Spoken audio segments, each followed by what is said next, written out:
have the facts changed where suddenly rate hikes are out of the picture and you see that the inflation story will get solved by a crisis elsewhere? I don't think so. I think that the dilemma for central bank has gotten even worse because the latest economic data for inflation in the Eurozone or the US suggests that inflation is still too high, is falling, but is not falling as fast as the Fed or ECB wanted to be. So based on what's the economy doing right now, we need to hike and hike much more.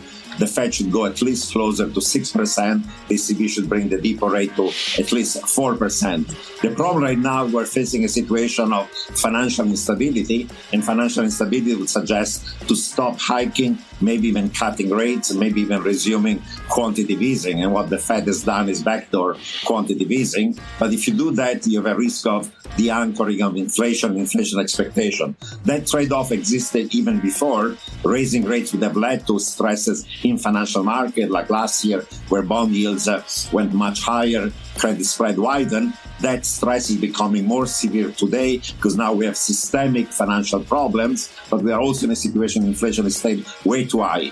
And the idea that this financial stress is going to cause inflation to drop is not yet in the economic data. So there is a dilemma for central banks.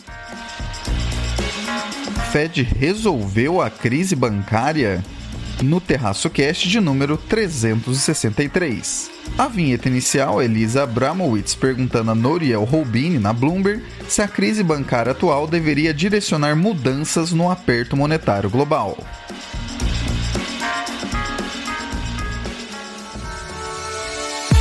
Uma coisa que eu nunca faço, e eu acho que é um grande erro, é você pensar como economista, você vai decidir o que é politicamente factível, o que é politicamente interessante. Eu nunca penso dessa maneira, eu digo o que eu penso e deixo as pessoas pegarem o que quiserem. We are expecting that every month we will see a further decrease. I think that inflation at higher rates than what we're used to is here to stay. Brasil, mundo, economia, política e o que for relevante para você. Isso é o Terraço Cast.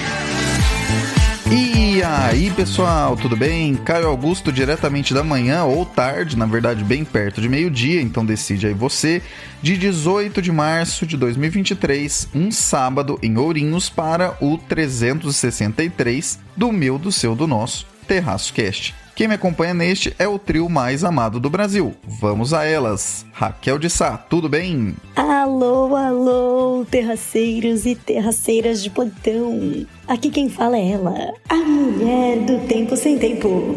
É isso, gente. A Ana Maria Oliveira me lembrou aqui, né? Veio falar comigo no Instagram, contar que é terraceira. Adoro terraceiros, gente. E ela me lembrou da mulher do tempo sem tempo. Fazia tempo que eu não falava isso. Ai, nossa, quanto tempo nessa frase. Adoro o dia que eu inventei isso. Ficou realmente, né, interessante. E eu vim com a previsão do tempo, obviamente, né, gente? Então, para os próximos dias, teremos dilúvios, né? Dilúvios atrás de dilúvios, né? Fiquei sabendo que São Pedro está muito bravo com o que a gente anda fazendo, né? Na camada de ozônio e tudo mais. Então ele tá jogando, né? Tá jogando esses dilúvios aqui em cima da gente, fazendo com que tenha goteira, tá? No meu corredor, em meio a uma reunião, eu ouço barulhos. Ploft, ploft, coloco um balde embaixo e sigo a vida, né? Porque é isso que a gente tem que fazer, gente. Aliás, fica aqui o pedido, né? Da mulher do tempo sem tempo. Se alguém souber, peço assim, com muito afinco, se alguém conhecer um profissional da janela, tá? Um profissional que coloque janela, que faça, né, aquela parte de vedação de janelas. Favor, entrar em contato com o Caio Augusto, comigo, né? Comigo pelo Instagram, como vocês preferirem, que eu serei eternamente grata, ok? Porque é isso, gente, a gente aqui é subceleb, né, do Spotify, é sub, e na casa da sub, celeb, né, a janela não funciona, temos goteira, e é isso, gente, SOS, mulher do tempo sem tempo, fica a dica, e cuidado, né, leve guarda-chuva, e vamos torcer para São Pedro ficar um pouco mais tranquilo nos próximos dias. Também ela, nossa correspondente internacional, Renata Couto. Fala, Renata. Oi, Caio. Oi, Raquel. Oi, Fernanda. Oi, amigos terraceiros aqui, ouvintes do nosso Terraço Cast. Aqui é a Renata falando de novo da Califórnia e trazendo para vocês o boletim internacional. Antes de tudo, eu queria agradecer a audiência de vocês. O Caio toda semana tem passado pra gente que a nossa audiência tem semana a semana batido recorde. Então eu queria agradecer e pedir para vocês darem sugestões aqui pro nosso boletim internacional, né? O que a gente pode fazer para dar informações e trazer coisas mais relevantes para vocês. Eu não sei se o boletim internacional vocês gostam, se é a parte do podcast que vocês pulam. Então conta pra gente aí como é que a gente pode melhorar essa parte, tá bom? Essa semana eu vou trazer até uma coisa diferente. O Caio sugeriu um artigo da Bloomberg que tenta discutir por que nós latino-americanos odiamos tanto os Estados Unidos, ou será que odiamos mesmo?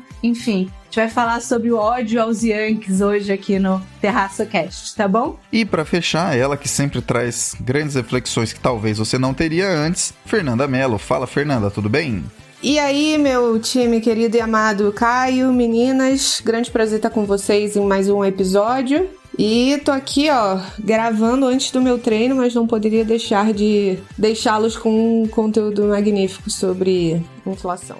2 breves recados antes de iniciarmos. Pequenas correções logo ao início. Alguns de vocês notaram que a vinheta inicial foi sobre uma mudança da Apple rumo à Índia e não sobre o caos bancário. Agradeço em especial ao Daniel Freitas que alertou sobre esse ponto. Isso ocorreu porque o assunto inicial mudou aos 49 do segundo tempo. Após os eventos da sexta-feira, leia-se o caos bancário do Silicon Valley Bank. Assim sendo, a vinheta inicial correta do 362 era essa aqui. I do think there's a bigger problem that this is highlighting. And if you look at any of the big banks yesterday that were down 7.8%, you're looking week-to-date numbers here. Citigroup down 8% for the week-to-date. Bank of America down 11%. Wells Fargo down by 13%. JP Morgan was down significantly. Schwab was down 11 or 12% yesterday. And it's because a lot of these banks hold something, it's an accounting rule that says these banks can hold bonds and not mark them mark to market. They can mark them hold to maturity, which is fine. If you plan on holding some of these bonds that you've been holding all along to maturity, you can do that. And those are your best plans, that you're holding all these bonds to maturity. But if you have customers who want their money back, you can't hold them to maturity. You have to sell them, and in some cases at a very big loss, because bond prices have been collapsing this year as the Fed has raised interest rates. I think that's when you look at some of the bigger banks, what the concern is. People are just digging through. And this may be a case of sell now, ask questions later, but people are digging through looking for these hold to maturity sort of situations where the accounting numbers are valuing the bonds at a much higher level than they'd be worth if you were forced to sell them today. E a segunda correção? Você viu na imagem do episódio anterior que ele foi dedicado a Mara Kocho, mas havia também uma vinheta especial para explicar quem foi Mara Kocho. E essa vinheta é essa aqui. Na noite de sábado, 11 de março de 2023, portanto já com a edição fechada, toda gravada, ancorada e tudo mais do episódio 362, recebemos com pesar a notícia do falecimento de Mara Kocho, socióloga formada na Universidade de São Paulo, que foi uma das idealizadoras do Datafolha em 1983 e também é tia da Renata Kocho, que participa aqui com a gente, nossa correspondente internacional. Então, dedicamos o episódio de número 362 à memória de Mara Kocho.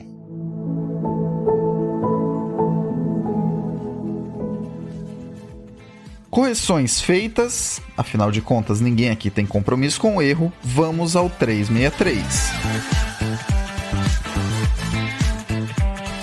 Raquel, em pouco mais de uma semana fomos de caos bancário nos Estados Unidos e na Europa para achamos uma velha solução, não se preocupem. O que aconteceu? Pois é, Caio Augusto, a gente ficou falando, nessa semana sobre esse tema e eu fiquei meio chateada que não é só pra falar sobre o tempo que eu vim aqui essa semana, Parece que eu já falei tanto nessa introdução que eu nem preciso falar mais nada. Mas pra quem não cansou de me ouvir, vamos de fato à vaca fria. Eu tô guardando ainda, hein? A pessoa que vai me contar de onde veio a expressão vaca fria, por que ela tá fria, o que ela tem a ver, Eu tô guardando aqui. É isso, gente. Contato de pessoa profissional da janela e a explicação da expressão da vaca fria. fria. Indo aqui para a nossa vaca fria, né? A gente sabe que aqui no último episódio vocês já ficaram sabendo tudo que aconteceu com o SVB, né? Mas temos algumas novidades nessa seara bancária, né? A primeira delas é o Credit Suisse, né, gente? O crédito suíço ali não parece estar muito bem, né? Muita gente acabou colocando eles no bololô, né? Que se envolveu o SVB. Mas na realidade não tem muito a ver, tá? O que acontece é que o Credit Suisse ele estava com problemas de gestão e de resultados mesmo, já nos últimos anos, então ele já vinha bem mal das pernas. Mal das pernas pro que pode estar um banco, né? Nas casas dos bilhões e tudo mais. Então não foi uma coisa que teve muito a ver com aquela questão do SVB, né? De ter um desequilíbrio entre ativos e passivos, de ter investido ali nas treasuries, e aí o juro subiu e o preço caiu, e eles tiveram que vender, etc, etc. Então não teve muito a ver, tá? Foi uma questão de uma série de decisões aí de gestão que acabaram reduzindo o lucro do banco. O banco resolveu focar muito mais na parte de wealth management, né? Tocar o dinheiro dos ricos, tudo, né? E não focar mais ali em investment banking e tal. Mas ele está fazendo esse movimento e não parece estar sendo muito simples, parece que eles estão perdendo bastante dinheiro. E aí o que aconteceu, que culminou, né? Nos últimos dias que as ações do banco despencaram totalmente, principalmente ali a gente teve um investidor, né? O principal investidor do banco, que é um fundo ali árabe, se não me engano, agora da Arábia Saudita, né? Eles disseram que não vão mais investir no Credit. Eles são o seu principal acionista, tem 10%. E eles falaram que não é só por questões de regulação, né? Porque, de fato, se eles investissem mais, eles teriam aí mais de 10%, teriam um problema regulatório, etc., no enquadramento do que eles estão hoje. Mas disseram que não é só por isso. E aí já começou toda uma especulação, que o banco ia quebrar e tudo mais. Então, nem tanto lá, nem tanto cá, né? De fato, não tá tudo bem. Mas teve essa questão aí do investidor que acabou chamando bastante atenção. E teve o outro ponto também, né? Que é bastante importante, que de fato, né? O Credit está passando por um problema e acabou entrando, né? Recebendo um certo pacotinho de dinheiro, né? Aqui do Banco Central Suíço, né? Não foi um pacotinho de dinheiro, toma aqui o nosso dinheiro, foi uma linha de crédito. Então, assim, o Banco Central Suíço informou ali a todos de que o Banco Central Suíço não tinha problemas de solvência, né, que ele tinha mais problema ali de liquidez, né, e que precisava aí de um empréstimozinho. E aí ele tomou um empréstimo de 54 bilhões do Banco Central da Suíça para fortalecer justamente a liquidez, né. Então não parece que será nesse momento que os nossos amigos do crédito suíço irão quebrar. Mas aí, gente, falando em, né, pacotinho dos bancos centrais e tal, nosso amigo Caio Augusto está ficando muito bravo. Tive que segurar um pouco, né, Caio? Conta aí pra galera que, né, mostra um pouco da sua fúria. Nosso amigo Caio está muito chateado. Por quê? Porque, mais uma vez, a gente vê um pouco de um leve bailout, né? Ou seja, aquele bote salva-vidas em formato de tesouro americano, em formato de Fed, né, Banco Central americano,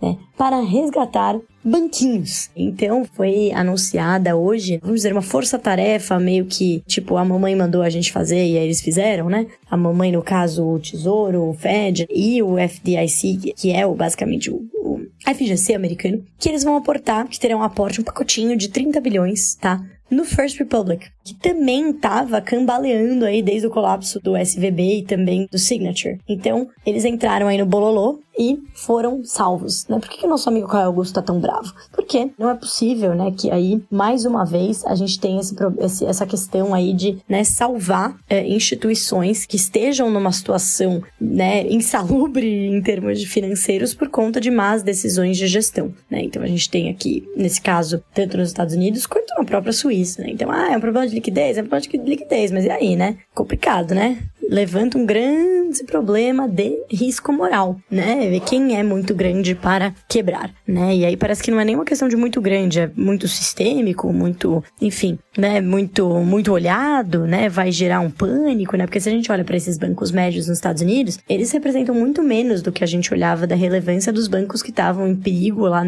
na crise de 2008, né? Porém, vem esse fantasminha de crise de 2008, vem um fantasminha de ilelê, né? Os juros ainda precisam subir porque a inflação não tá dando trégua. Quer dizer, né? Deu uma certa trégua e parou de dar trégua, né? Principalmente agora no setor de serviços. Então, tem esse receio disso se transformar numa crise bancária sistêmica e teve ali aquele pacotinho, né? O problema é que assim, né? O Fed, ele tava tentando, né, reduzir a liquidez no mercado, enxugando Teve o quantitative easing, que foi, injetar liquidez na economia por meio da compra de ativos. E aí depois o quantitative tightening. Não, vamos pegar tudo de volta, vamos deixar esses títulos vencerem e não vamos renová-los. Só que agora eles injetaram mais um montão de dinheiro por conta desses pacotinhos, né?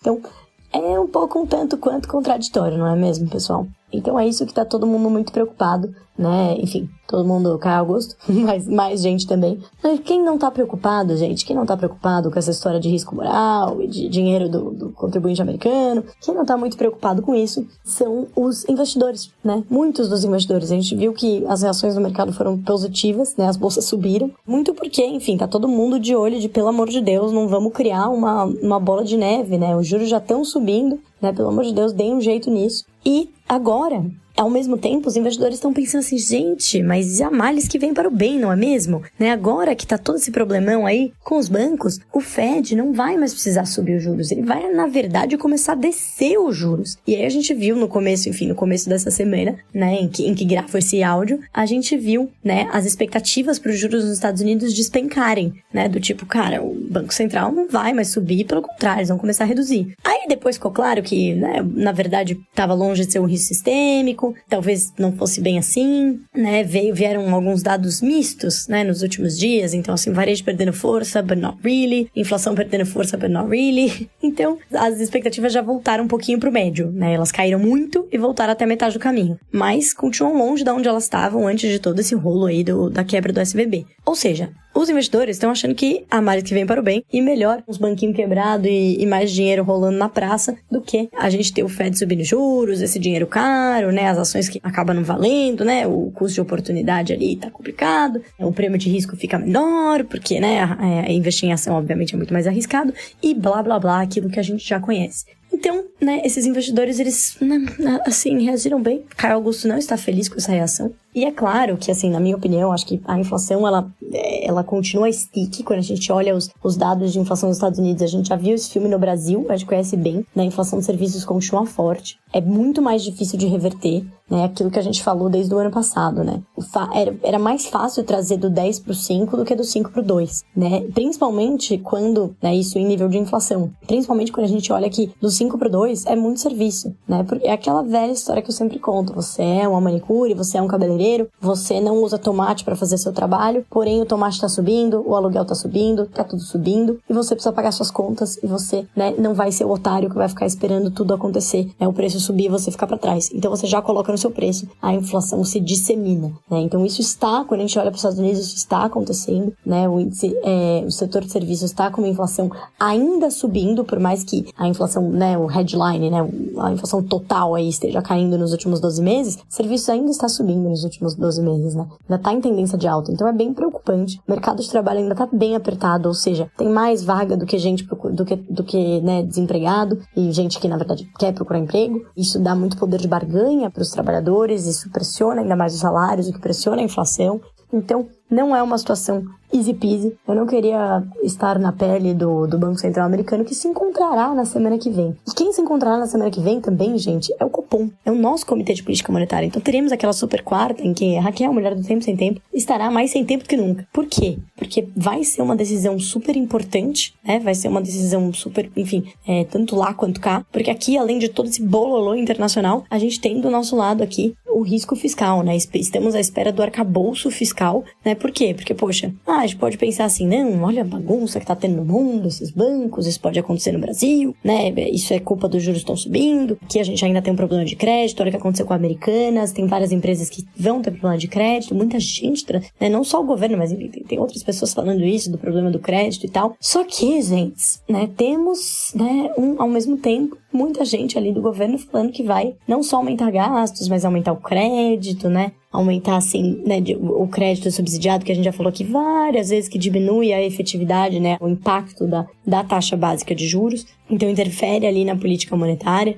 Tem, né, valorização do salário mínimo, tem muita coisa no pipe, né, como o pessoal gosta de falar, muita coisa no pipeline, de aumento de gasto e de aumento dessa percepção de risco fiscal. E ao mesmo tempo, né, mas tem muita gente que também fala, não, mas olha, além de tudo isso que está acontecendo, o Fed, né, lá nos Estados Unidos não deve subir mais os juros, né, porque olha só, temos que seguir essa preocupação global. Só que, gente, se isso se transformar num risco sistêmico, essa crise bancária, a gente tem inclusive um problema aqui pro Brasil, porque apesar de talvez o Fed falar, não, vou dar uma pausa, vou até, quem sabe, reverter essa alta de juros, que a gente não acha que vai acontecer, começar a cair os juros, né? Nem eu, nem Caio Augusto aqui, né? Pois é, apesar da gente não achar que isso, né, isso deva acontecer nos Estados Unidos, muita gente pode usar isso como desculpa, né? Então, como argumento. Ah, não, então vamos... como os juros vão reduzir lá, isso vai reduzir a pressão sobre os nossos juros aqui e não precisamos manter tão alto. Porém, gente, tem o outro lado, né? O outro lado é que se isso realmente acontecer uma crise sistêmica, a aversão ao risco aumenta, né, entre investidores. Isso pressiona a nossa moeda aqui, como já estava pressionando nos últimos dias, e a nossa moeda, né, mais desvalorizada acaba impactando a inflação. Uma coisa compensa a outra. Então, não vai ser uma noite fácil para o nosso cupom, né? E temos aí nos próximos dias o release do nosso proposta de novo arcabouço fiscal. Eu espero que não seja, né, numa sexta-feira, porque o governo adora fazer essas paradas sexta-feira. Ai, é tão agradável, só que não, né? Não pensa aqui em nós que trabalhamos no mercado e não queremos fazer essas coisas. Mas é isso, gente. A você que sempre abre os episódios do Terraço Cast, que tem como nome alguma pergunta e pensa em que momento irão responder a essa pergunta, lá vamos nós. Não, a situação não está resolvida. Seja a linha de crédito da Autoridade Monetária Suíça de 50 bilhões de dólares, o equivalente a 50 bilhões de dólares, ou mesmo o aumento do balanço do Fed em quase 300 bilhões de dólares nessa semana, o que inclusive apaga metade dos esforços de enxugamento de balanço deles, que começou em maio de 2022, essas injeções apenas buscam cessar corridas bancárias que quebraram bancos em outras ocasiões. Nos Estados Unidos, com essa medida, o Fed praticamente extinguiu o limite de depósitos garantidos. Né, como a gente tem o FGC aqui no Brasil, lá nos Estados Unidos tem o FDIC, né? A Fernanda explicou isso no episódio anterior. E o Silicon Valley Bank, aquele que estava em apuros na semana passada, hoje já tem a cara de pau de anunciar por aí. Pode depositar com a gente sem problemas, não existe mais limite de garantia. Na prática, quem assistiu o final do filme The Big Short, que em português o título é A Grande Aposta, ou sacou as referências pela imagem que ilustra esse episódio, já sabe. Outra vez vimos um misto de incompetência e péssima gestão ser premiada. Em 2008, esse misto chamava-se um acúmulo de títulos podres do mercado imobiliário que ninguém viu até dar problema. E em 2023 se chama os títulos que garantem a liquidez do banco não foram marcados a mercado, então quando precisamos desses recursos descobrimos centenas de bilhões de dólares em prejuízo. Muito triste isso aí da gente não saber matemática financeira básica. Com essa decisão que coloca moral hazard nas buscas de novo, seja do Google ou até mesmo do ChatGPT, quem cometeu equívocos de gestão respira aliviado e o resto da economia, global inclusive, passará apuro. Como vimos em vários memes nessa semana, observa-se com um microscópio o empréstimo para uma senhorinha do meio oeste que pegou $2.000. Mas, quando a gestão de vários bilhões de dólares que dão liquidez é a questão, a cegueira voluntária entra em jogo. Mas, Caio, como que seria possível não resgatar um banco que concentrava dinheiro de tantas startups? Isso não teria impacto nos empregos? Bem, esse navio já saiu do porto. As perguntas agora são outras. O que o Fed dirá quando muitos outros bancos menores e menos importantes do que alguns desses que foram salvos aparecerem dizendo que quebraram pelo mesmo motivo? Abrir essa porta significa que o financiamento para evitar que quebrem será infinito? Existem avaliações de que, no limiar, isso se estenderia a 2 trilhões de dólares adicionados ao balanço do Fed. Vai ter tanta morfina assim para aplacar essa dor ou só alguns terão salvação? Pior do que isso é lembrar que, diferentemente do que rolou em 2008, agora a inflação não abre espaço para que os juros sejam cortados. Muito pelo contrário, os núcleos de inflação dos Estados Unidos seguem elevados, conforme os dados mais recentes, que são de fevereiro, e a inflação em 12 meses na zona do euro está em impressionantes 8,5%, com Luxemburgo tendo o mais baixo nível, em 4,8%, e a Hungria segurando a liderança com surreais 25%. 5,8% de inflação ao consumidor em 12 meses. Ainda sobre a pergunta do título, fica aí uma reflexão. Será que o Fed, após premiar a má gestão bancária, irá continuar o aperto monetário junto do Banco Central Europeu, que já sinalizou que ainda há terreno para a subida, sem surpresas? Ou irão esses dois decidirem em conjunto, dar as mãos e definir que a inflação nesses dois lugares será, como no Brasil, um irritante e constante problema que incomoda muito mais do que deveria? E claro, sobre esse novo arcabouço fiscal, assim que tivermos anúncio oficial, traremos nossa análise aqui para vocês, não se preocupem.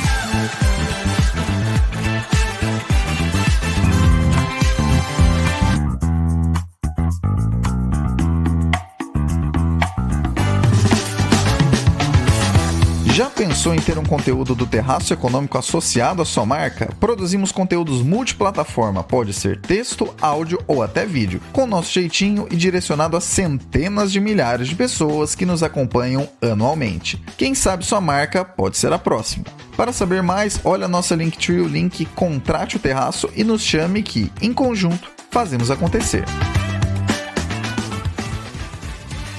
Renata, traga para nós o Boletim Internacional. Então, como eu falei, a gente essa semana, eu resolvi, por sugestão do Caio, comentar um artigo que saiu na Bloomberg, do Eduardo Porter, e ele faz uma pergunta que eu achei bastante interessante, que é o quanto que a América Latina odeia os Estados Unidos. E a gente sabe, que esse ódio, digamos, aos Yankees não é uma coisa recente, todo mundo aqui deve lembrar de algum professor de história ou de geografia do ensino médio que tinha aquela visão, mais de esquerda e tal, e que estava sempre, culpando o imperialismo norte-americano por todas as mazelas que acontecem aí na América Latina, pelo menos nos últimos 100 anos ou provavelmente mais. Mas apesar de não ser novidade, o que a gente tem visto é que a guerra na Ucrânia tem reacendido, esse debate. Isso acontece porque, apesar de a gente ter visto, é um país, a Rússia é um país grande, uma oligarquia autocrática, poderoso, que invade ali o seu vizinho, um país menor, um país mais fraco, um país que, inclusive, a Ucrânia abriu mão do seu armazenamento, das suas armas nucleares, e esse país mais forte invade. E por que a América Latina titubeia ou não consegue tomar uma posição aí mais clara para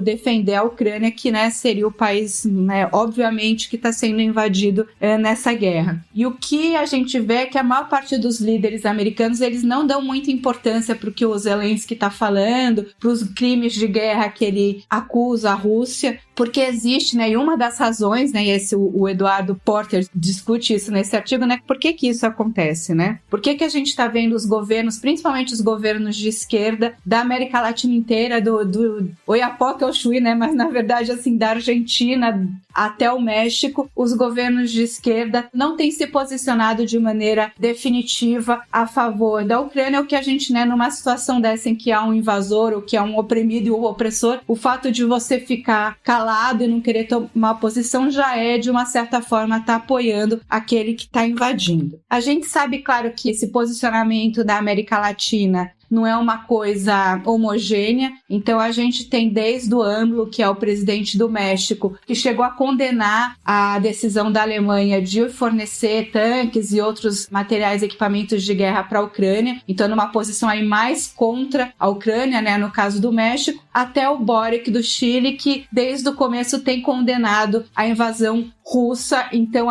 tomando uma posição que eu diria, só solitária aí entre os líderes de esquerda da América Latina. O Boric do Chile está desde o início condenando a invasão. No caso aqui do nosso Brasil, a gente teve aí uma mudança, uma evolução, uma mudança no posicionamento do governo do PT, do presidente Lula. Quando ainda no ano passado, quando o Lula ainda era candidato, no começo da invasão, o Lula chegou a dizer que o Zelensky e o Putin eram igualmente culpados pela guerra, Esse posicionamento vem mudando, principalmente depois que o Lula assumiu e daí fez aquela viagem, também chegou a encontrar com o Joe Biden, e essa viagem para os Estados Unidos. Então, a partir de então, o Brasil tem se posicionado de maneira mais clara contra a invasão da Rússia. Inclusive, foi o único país dos BRICS que, numa conferência da ONU, assinou uma resolução que coloca a culpa da guerra em cima da Rússia. mas mesmo assim, os países da América Latina, inclusive o Brasil, não estão assim, né,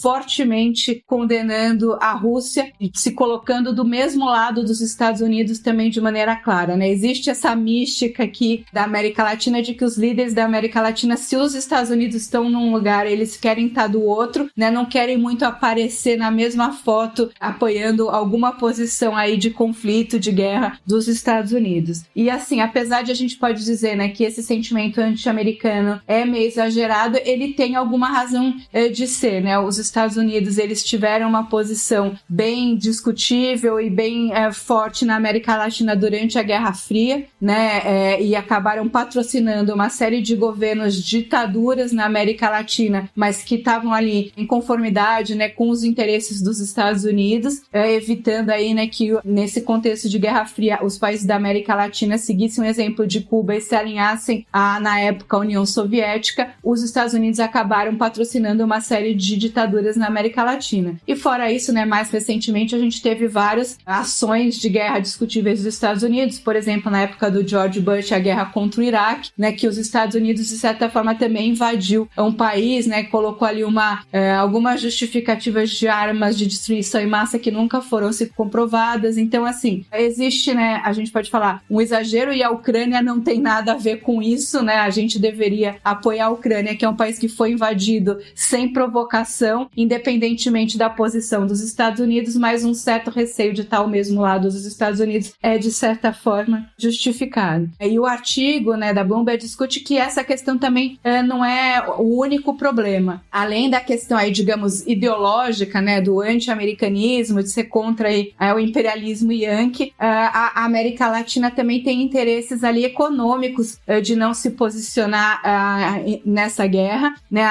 Primeiro porque pela própria relação econômica com a Rússia e com a Ucrânia, né? A relação de compra de fertilizantes, de compra de produtos agrícolas. Então, existe um interesse comercial da América Latina com relação a esses países. E mesmo não sendo um comércio tão grande, a gente não pode esquecer, né? Isso o artigo também diz muito bem, a relação da China. A China até hoje também não se posicionou de maneira clara em relação ao conflito, né? Tem ficado neutra, o que a gente entende como uma forma delicada, digamos assim, de apoiar o Putin. A China não entrou, assim, de cabeça no conflito, mas existe sempre a possibilidade da China entrar do lado de uma maneira mais firme, do lado do Putin, e a América Latina não quer ficar mal com a China, que é, por exemplo, no caso do Brasil, nosso principal parceiro comercial. Então, além da questão aí ideológica, existe uma questão econômica e também existe uma questão diplomática, né? Isso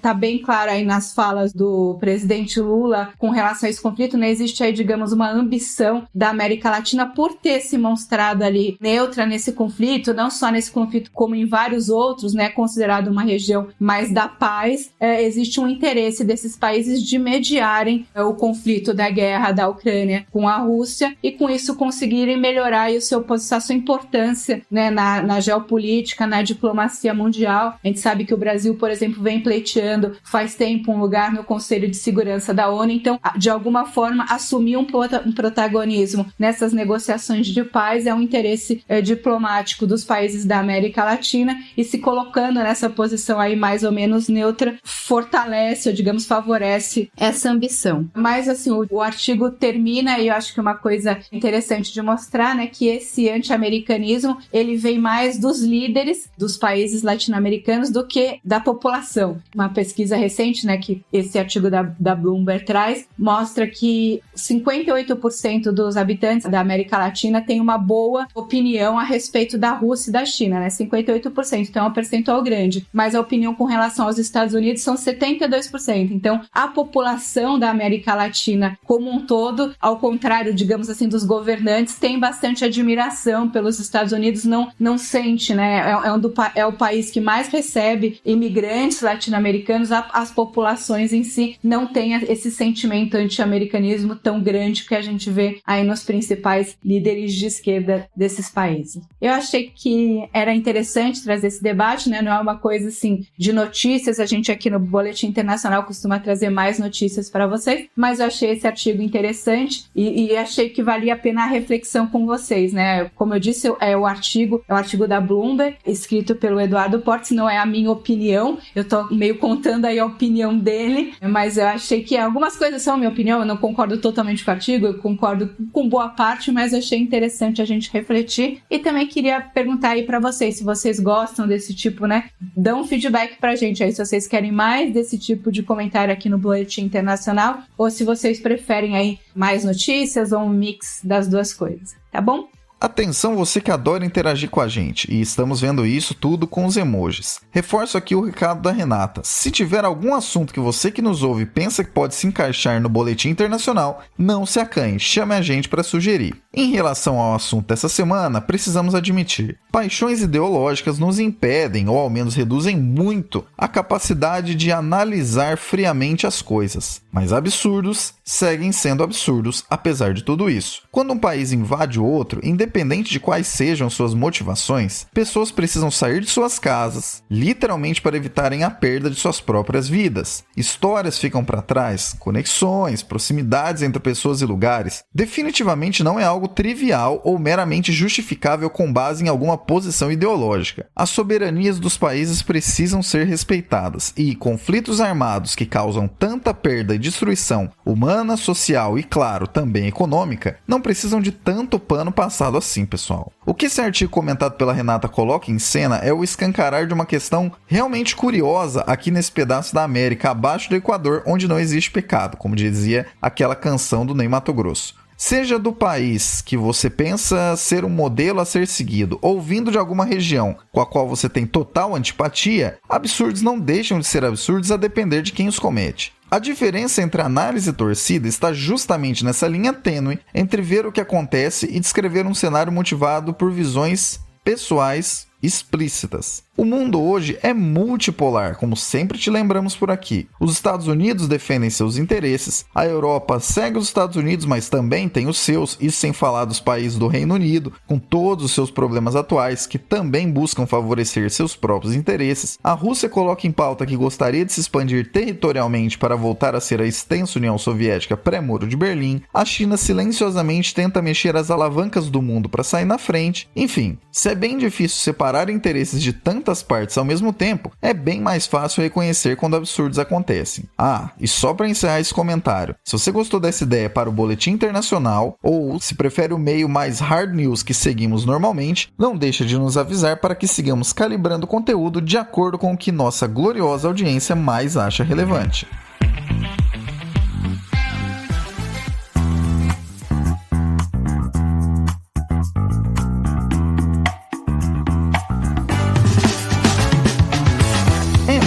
Fácil encontrar as contas oficiais do Terraço Econômico. Basta olhar nossa Linktree. Nossos endereços no YouTube, LinkedIn, Facebook, Telegram, Instagram, Twitter, WhatsApp, TikTok e Hello estão disponíveis lá. Também estão lá nossas parcerias, o curso Python para o Condado, no qual você aprende programação, e o link para abrir sua conta na Nomad. Abra com o cupom TERRACO20, tudo em maiúsculo, para ganhar até $20 na sua primeira remessa de câmbio. Além disso, nossos e-books 10 motivos para aprender mais sobre economia hoje e Projeto Nobel, com artigos sobre todos os anos do Nobel de Economia entre 1969 e 2022. Ambos de graça, baixe agora mesmo. Não deixe também de seguir as pessoas que participam dos episódios do Terraço Cast e se dedicam semanalmente a trazer as análises que você ouve aqui conosco. Fernanda, existe hoje uma discussão sobre a alta dos juros no mundo todo estar equivocada, porque a origem dessa inflação estaria mais na oferta do que na demanda. O que vale pensar sobre esse assunto? Faz sentido essa ideia? Então, a turbulência no setor bancário nesses últimos dias levantou muitas especulações do tipo, se o CPI viesse ok, ou seja, se o resultado da inflação já estivesse respondendo aos estímulos de juros, finalmente o Banco Central americano já poderia estar sinalizando que em breve vai interromper a alta de juros. Mas, se você já quebrou um braço e não via a hora de tirar um gesso, é mais ou menos por aí, né? Porque o gesso é como se fosse a taxa de juros, que para corrigir o nosso braço capenga, que é a inflação, precisa permanecer ali por um tempo. Então, quando tudo estiver certinho, é que você vai correr para o abraço experimentar o crescimento econômico. Mas até lá, nada de tirar o gesso, né? Porque senão pode comprometer o tratamento. Enfim, depois que eu comecei a explicar esse assunto, eu recebi uma série de dúvidas / críticas, falando assim, Fernanda, não existe inflação de demanda aqui no Brasil. O perfil de inflação americana e brasileira é muito diferente. A inflação deles é de demanda e a nossa é de custo. Enfim, uma série de dúvidas relacionadas à potência da taxa de juros em conseguir controlar a inflação brasileira, no sentido de que a Selic está alta demais, não precisava estar alta demais. Enfim, vamos falar sobre esse assunto hoje porque eu queria lembrar um cenário com vocês. Anos 2000, que hoje está sendo conhecido pelos jovens como Y2K, na moda, mas vamos lembrar como foi esse momento dos anos 2000 aqui no Brasil. O Brasil tinha recuperado um pouco da certeza sobre a economia, né? Era uma era pós-Plano Real e pensou-se estar num ciclo virtuoso, né? A gente tinha conseguido finalmente driblar a inflação, né? Eu me lembro que eu estava na escola na época e eu me lembro de uns bilhetinhos. Esses bilhetinhos eram pra gente colaborar com o racionamento de energia. Por quê? Na época, né, como se não fosse bastante o tamanho da inflação que a gente tinha superado, na época começaram a acontecer os apagões. E a época dos apagões fez a incerteza voltar, porque principalmente trouxe de volta o medo de uma nova fuga de capitais. Isso comprometeu muito o nosso câmbio e a taxa de inflação, que era o que a gente deveria proteger ali a 7 chaves para não voltar àquela loucura que foi. E isso exigiu uma política monetária muito dura, né, contracionista, aumentando os juros. E o resultado foi uma média de crescimento baixo, né, um crescimento econômico baixo. E aí o país não tinha decolado, apesar de ter controlado a inflação. Lógico, ninguém gosta de juros altos, né? Só que lá nos anos 2000 as pessoas estavam cansadas do fantasma da inflação e depois de tudo isso sanado com o Plano Real, o questionamento era, ok, reconhecemos que aconteceu a estabilidade de preços, né, que foi conquistada através do Plano Real, mas por que a economia não apresentava um crescimento de emprego e renda? Enfim, por que a gente não via o reflexo disso na vida real, né, na economia real? E aí, em 2003, o professor Márcio Garcia, lá da PUC-Rio, publicou um artigo sobre o modismo econômico que vinha surgindo no Brasil porque lá fora foi um papo lá nos anos 50. Pois bem, começou-se a se falar na mídia sobre a natureza da nossa inflação e o motivo do nível de atividade econômica do Brasil ser baixo. Óbvio que eu não li o texto em 2003, né? Eu tinha só 9 anos de idade, mas hoje em dia, em 2023, eu já estou há uns bons anos estudando economia. E, pois bem, naquela ocasião, brotaram no Brasil os argumentos para distinguir a natureza da nossa inflação. Primeiro, vamos lembrar que não é qualquer subida de preço que é inflação. Lógico, pode existir em algum momento um aumento de preços que não seja inflacionário. Não é toda subida de preço que é inflacionária, é só uma parte do normal do sistema competitivo. Por exemplo, se quebrar uma safra ou acontecer algo desse tipo, né, vai acontecer um aumento de preços, né, uma alta de preços para equalizar a oferta e demanda. Então, a inflação é uma subida sustentada de preços, beleza?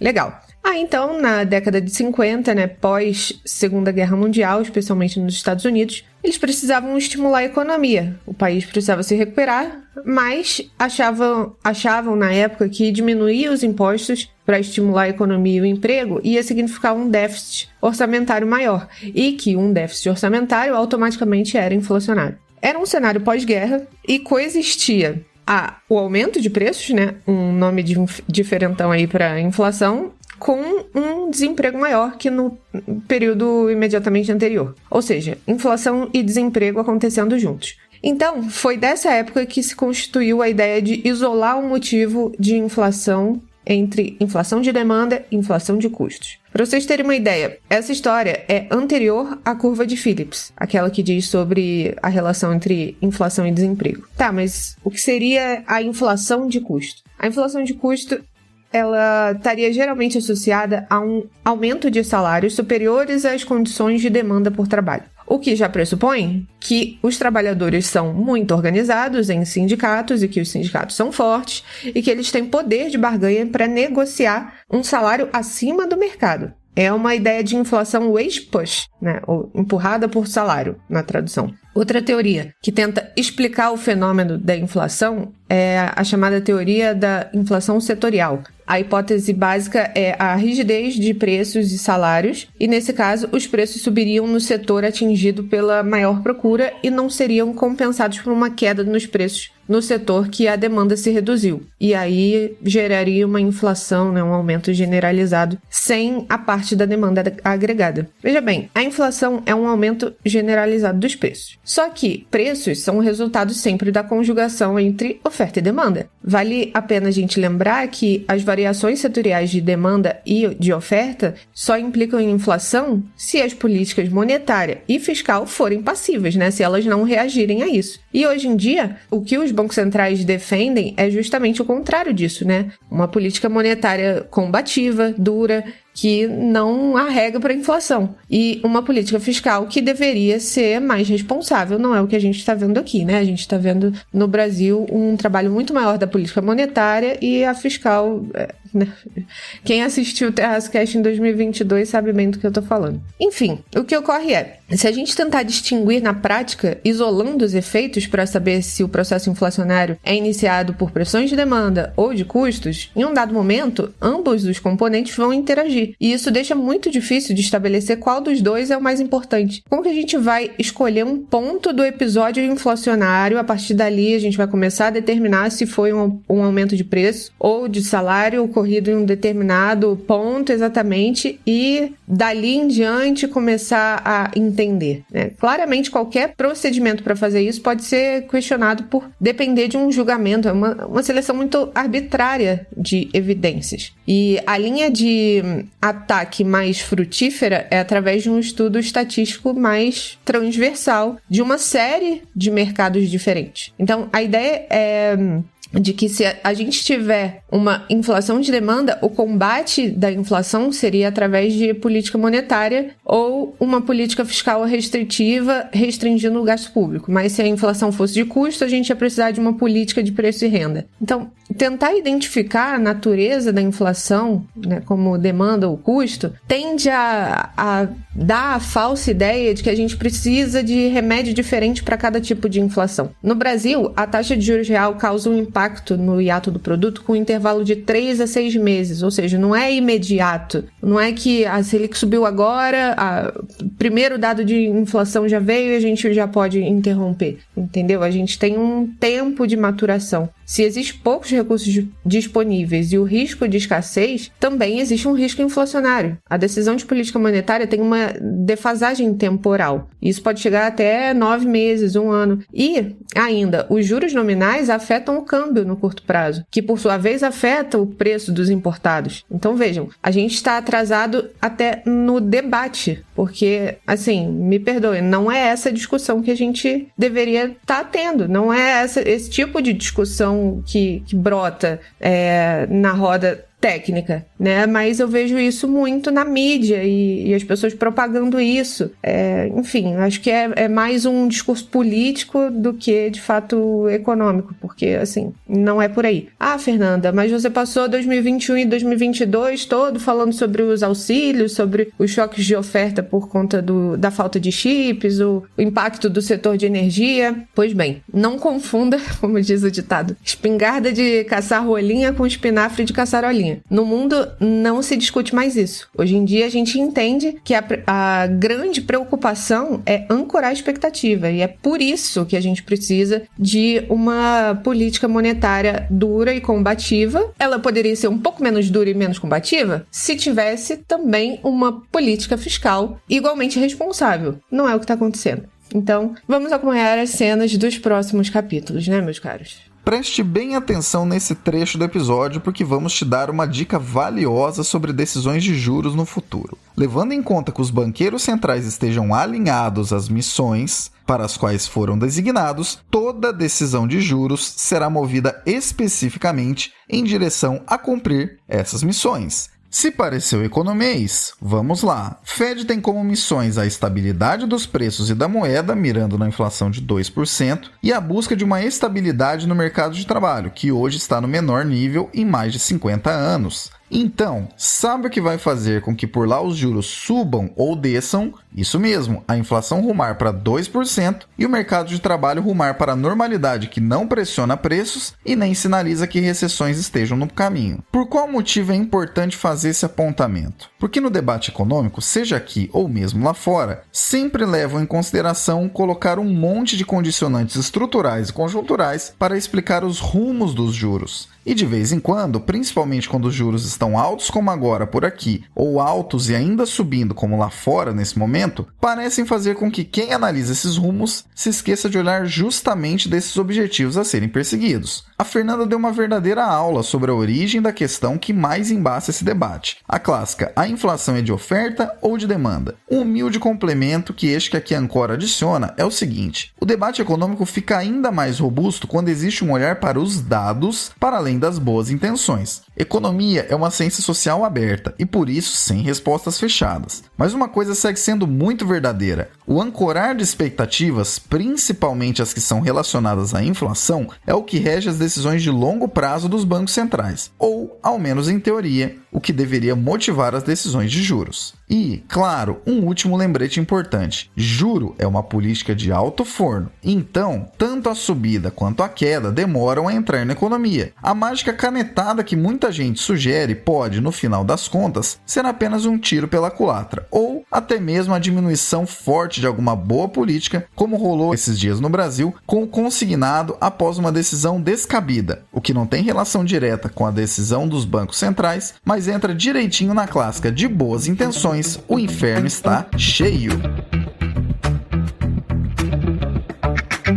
Nesses resgates todos que aconteceram, que fazem 2008 voltar à memória, uma interpretação possível é que o Fed irá premiar a incompetência mais uma vez. Então, se você ouviu até aqui, me manda em alguma das minhas redes sociais, em todas elas estou como Caio AUGSTOR, um emoji de medalha. Abraço agora para quem enviou o emoji pedido no episódio 362. Daniel Xavier, Pedro Vitorino, Dixon Alves e Kelvin Santos. Todos enviaram pelo Instagram. Um abraço, pessoal, tamo junto. Tem mais um salve a ser deixado aqui. E um salve, inclusive, que é para uma mesma pessoa, mas é duplo, porque mandou tanto o emoji de dinheirinho voando, quanto o emoji de baleia. Que vai para o Bruno Millet, que mandou lá no nosso grupo, na nossa lista de transmissão, enfim, o nome que você quiser dar, lá no Telegram. Abraço, Bruno, seu salve tá aqui, em nome meu e também em nome da Fernanda. Quero seu salve aqui, só cumprir essa regra simples que eu contei agora há pouco. Agradecendo ao trio mais amado do Brasil que trouxe as análises do 363. Muito obrigado, Raquel, e te aguardamos na próxima semana. Estaremos de volta em breve. Muito obrigado também, Renata, por essa tentativa desse novo formato. E vamos verificar aí com a audiência, se a gente continua nesse, volta pro Hard News, enfim. Te aguardamos na próxima semana também. Um beijo e até semana que vem eu volto com mais informações para vocês aqui no nosso boletim. Até lá! E também muito obrigado, Fernanda, por trazer essa reflexão desse debate que está tão quente agora, mas que talvez as pessoas não conhecessem as origens dele. Muito obrigado e te aguardamos na próxima semana. Pô, valeu, Caio, meninas, por mais um episódio fabuloso do nosso Terraço Cast. E aqui vai o meu prometido beijo, abraço e um salve para o Kelvin Santos, que é assíduo aqui dos episódios do Terraço, sempre me manda comentário, Daniel Xavier e o Neto. E para quem ouviu esse até o final, vai aqui o emoji surpresa. Já que a gente tá falando aqui de cenas dos próximos capítulos da novela bancária, me manda uma pipoca, que aí eu sei que a gente vai ficar acompanhando juntos. Lá no @SigaFefa. Valeu, galera! Importante sempre relembrar, estamos abertos para feedbacks de qualquer natureza, tanto nas redes do Terraço quanto nas das pessoas que deste podcast participam. Fica a dica. Gostou do que ouviu? Manda para alguém e vamos aumentar a base de pessoas que ouvem este glorioso podcast. Afinal de contas, é para você que nos ouve que produzimos tudo isso. Abraço pelas ondas sonoras, até o próximo episódio.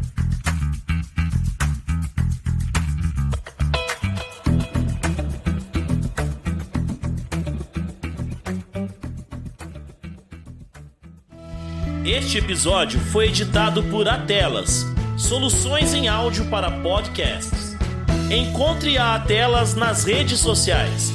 É só buscar por @AtelasEdição.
Definitivamente não é algo trivial ou meramente justificável com base em alguma posição ideológica. As soberanias dos países precisam ser respeitadas. Opa, de moto, caralho. As soberanias dos países precisam ser respeitadas e conflitos armados que causam tanta perda e destruição